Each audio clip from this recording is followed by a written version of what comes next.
Hello everyone. माझे नाव प्रशांत शिरगावे. आज मी तुम्हाला कन्फ्युजन मॅट्रिक्स आणि मॉडेल इव्हॅल्युएशन ह्याबद्दल सांगणार आहे.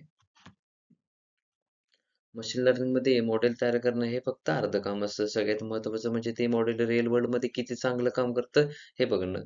फक्त एवढं कळालं की मॉडेल ॲक्युरेट आहे हे पुरेसं नसतं. आपल्याला हे समजता हवं यायला हवं की मॉडेल कुठे आणि का चुकतो. योग्य इव्हॅल्युएशन केल्याने आपला मॉडेल रिलायबल आणि ट्रस्टवर्दी होतो आणि अनसीन डाटावर सुद्धा चांगले परफॉर्म करतो.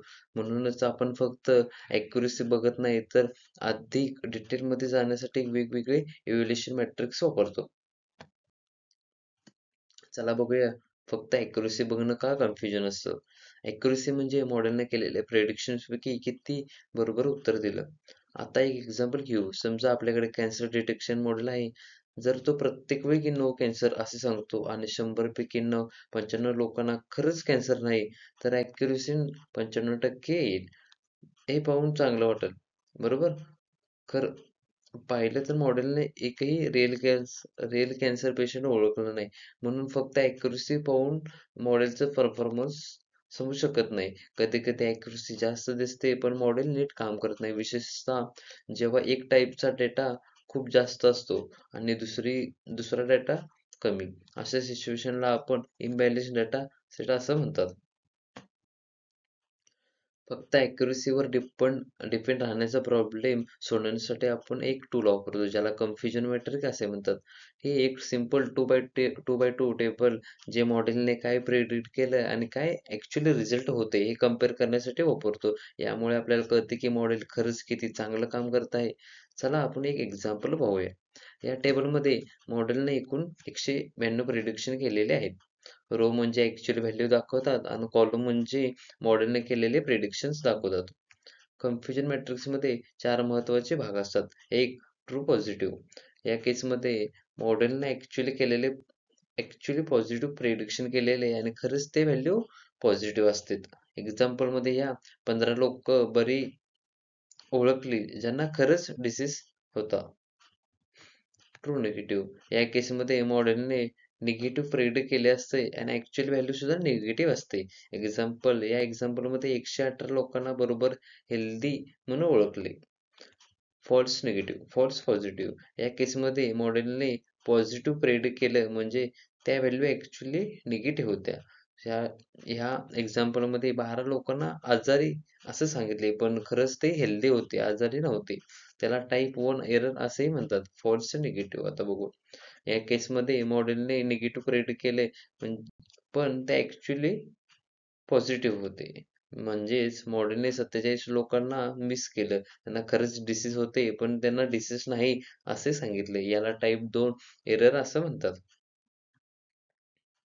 आता आपण पाहूया कन्फ्युजन मॅट्रिक्स वापरून आपण वेगवेगळे इव्होल्यूशन मॅट्रिक्स कसे कॅल्क्युलेट करतो. हे मॅट्रिक्स आपल्याला सांगतात की मॉडेल किती चांगले प्रेडिक्ट करत आहे आणि कुठे मिस्टेक करत आहे.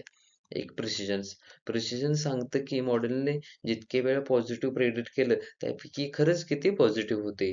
समजा जर मॉडेलने 10 वेळा येस म्हटलं तर त्या 10 पैकी किती वेळा येस हे खरं होतं. त्यासाठी आपण फॉर्म्युला वापरतो TP divide by TP plus FP. यामध्ये TP म्हणजे ट्रू पॉझिटिव्ह आणि FP म्हणजे फॉल्स पॉझिटिव्ह. 2 नंबरचा रिकॉल सांगतो की ॲक्चुअली पॉझिटिव्ह केसेसपैकी मॉडेलने किती बरोबर ओळखली. सोप्या गोष्टीमध्ये सांगायला गेलं तर खरंच 65 लोकं आजारी आहेत, तर त्यापैकी मॉडेलने किती लोकांना पकडले की ते आजारी आहेत असं. त्यासाठी आपण फॉर्म्युला वापरतो TP divide by TP plus FN. यामध्ये TP म्हणजे ट्रू पॉझिटिव्ह आणि FN म्हणजे false negative. F1 score. F1 score म्हणजे प्रिसिजन आणि रिकॉल या दोघांचा एकत्रित बॅलन्स दाखवणारा नंबर्स. तो मॉडेलचा ओव्हरऑल परफॉर्मन्स सांगतो. विशेषतः जेव्हा आपला डाटा सेट इम्बॅलन्स असतो, म्हणजे एका क्लासचे सॅम्पल जास्त आणि दुसऱ्या क्लासचे कमी. यासाठी आपण फॉर्म्युला वापरतो 2 into precisions into recall divide by precisions plus recall. आता ॲक्युरसी हा सर्वात बेसिक मॅट्रिक्स आहे. तो सांगतो की मॉडेलने एकूण किती वेळा बरोबर प्रेडिक्शन्स केलं. पॉझिटिव्ह आणि निगेटिव्ह हे दोघांसाठी ह्याने किती वेळा एकूण बरोबर प्रेडिक्शन्स केलं. यासाठी फॉर्म्युला वापरतो TPT plus TN divided by total samples. जरी कन्फ्युजन मॅट्रिक्स खूप युजफुल आणि चांगलं टूल असलं, खरं तरी त्याचे सुद्धा लिमिटेशन्स आहेत. एक म्हणजे इबॅलन्स डाटा बायस. म्हणजेच कधी-कधी एक क्लासमध्ये खूप सॅम्पल असतात, दुसऱ्या क्लासमध्ये खूप कमी सॅम्पल असतात. याला आपण इम्बॅलन्स डेटासेट असे म्हणतो. एक्झाम्पल घेतलं तरी समजा डाटा सेटमध्ये 95 हेल्दी चांगले लोक आहेत आणि फक्त 5 आजारी लोक आहेत. अशा वेळी मॉडेल प्रत्येक वेळी मॉडेलचे प्रेडिक्शन प्रत्येक वेळी हेल्दी असेल, तर त्याची ॲक्युरसी 95% येईल. पण तरीसुद्धा मॉडेल हे एकाही आजारी व्यक्तीला त्यानं ओळखलं नाही. यामधून असं कळते की म्हणून ॲक्युरसी जास्त दिली तर मॉडेलचा परफॉर्मन्स चुकीचा असू शकतो. अशा डाटा सेटमध्ये आपल्याला प्रिसिजन, रिकॉल स्कोर बघणं खूप गरजेचं असतं. 2 नंबरचा आहे मल्टी क्लास कॉम्प्लेक्सिटी. म्हणजेच कन्फ्युजन मॅट्रिक्स 2 क्लाससाठी सोपं असतं. उदाहरणार्थ 0, 1. पण जर आपल्याकडे अनेक क्लासेस असतील, उदाहरण फळं, फ्रूट प्रेडिक्शन्स त्यामध्ये ॲपल, बनाना, मँगो, ऑरेंज अशा वेगवेगळ्या कॅटेगरी असतील, तर मॅट्रिक्स खूप मोठा आणि वाचायला खूप अवघड होतो. अशा वेळी आपण मायक्रो ॲव्हरेजिंग ही कन्सेप्ट वापरतो, ज्यामुळे सर्व क्लासेसचे आपण ॲव्हरेज परफॉर्मन्स काढता येतो. 3 नंबरला आहे थ्रेशोल्ड डिपेंडन्सी.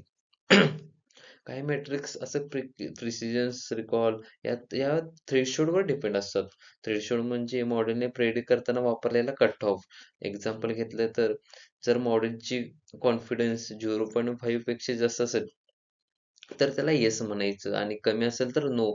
पण ज्यावेळी थ्रेशोल्ड बदलतो म्हणजे 0.4 घेतो, 0.6 घेतो, अशा वेळी प्रिसिजन्स आणि रिकॉल ह्याच्या व्हॅल्यू सुद्धा बदलतात. अशा वेळी आपण AUC रॉक नावाचे कन्सेप्ट वापरतो. म्हणजेच area under the curve receiver operating characteristics वापरतो. हा मॅट्रिक्स मॉडेलचा परफॉर्मन्स सर्व थ्रेशोल्डवर चेक करतो आणि एक चांगला फेअर कंपॅरिझन देतो. समरी सांगायची म्हणली तर कन्फ्युजन मॅट्रिक्स हा क्लासिफिकेशन मॉडेल इव्हॅल्युएशन करण्यासाठी एक मेन फाउंडेशन आहे. ॲक्युरसी, प्रिसिजन, रिकॉर्ड्स आणि फोन स्कोअर हे मॅट्रिक्स आपल्याला मॉडेल किती चांगलं काम करत आहे याबद्दल योग्य आणि अधिक पद्धतीने समजायला मदत करतं. कोणता मॅट्रिक्स वापरायचा हे प्रॉब्लेमच्या टाईपवर डिपेंड असतं. जर डाटा बॅलन्स असेल तर ॲक्युरसी चालेल, पण डाटा इम्बॅलन्स असेल तर प्रिसिजन, रिकॉर्ड्स आणि फोन स्कोअर असे पॅरामीटर असे गुणधर्म आपण जास्त महत्त्वाचे असतात. योग्य इव्हॅल्युएशन केल्याने आपले AI models fair, reliable, trustworthy बनतात, जे रिअल वर्ल्डमध्ये चांगलं परफॉर्म करतात आणि योग्य डिसिजन्स देतात.